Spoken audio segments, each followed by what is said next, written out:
बंदूक में अगर आधा ना बन जाता है तो संपर्क में आधा माँ कैसे बन जाता है?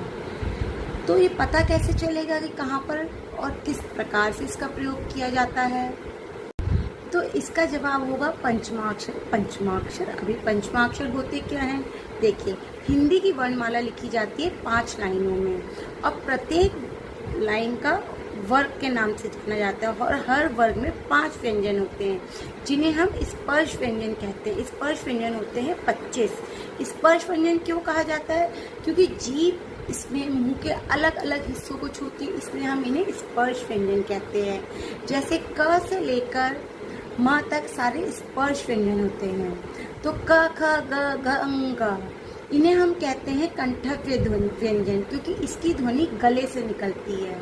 च छ ज झ ञ, ये कहलाते हैं तालव्य व्यंजन, क्योंकि इसकी ध्वनि जीभ हमारे तालु को छूती है।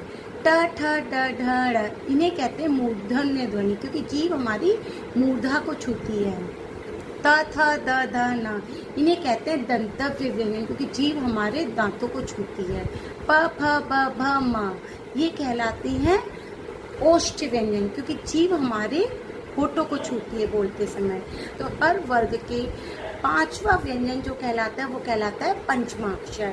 जैसे देखिए मंडप, अब मंडप में बिंदी के बाद में ड है, तो ड से पहले जो ध्वनि है वो है ट वर्ग का 5वां व्यंजन है अड़ा, तो इसमें आधा ड़ है, तो मंडप में आधा ड़ लगेगा, फिर ड।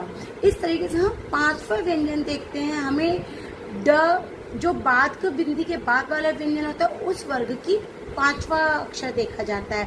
वसंत, अब वसंत में देखिए स के ऊपर बिंदी लगी, उसके बाद हमारा त व्यंजन है। त जो है वो त वर्ग का 5वां व्यंजन कौन सा? त थ द ध न, तो इसमें त से पहले आधा न लगेगा। इसी प्रकार संपर्क, संपर्क में प फ ब भ म आधा म लगेगा, क्योंकि प वर्ग का 5वां व्यंजन है म। सुंदर, सुंदर में देखिए बिंदी के बाद है द, तो त थ द ध न आधा ना है, इसलिए यहाँ पर आधा ना लगेगा।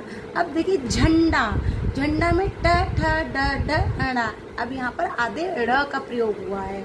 अब देखिए गंगा, तो गंगा में आप लोगों को समझ आ ही गया होगा कि 5वां व्यंजन कौन सा प्रयोग हुआ है। तो इसकी आप पुनरावृत्ति कीजिएगा तो आप लोग को पंचमाक्षर समझ में आ ही गया होगा कि कहाँ पर बिंदी किस रूप में प्रयोग हुई है।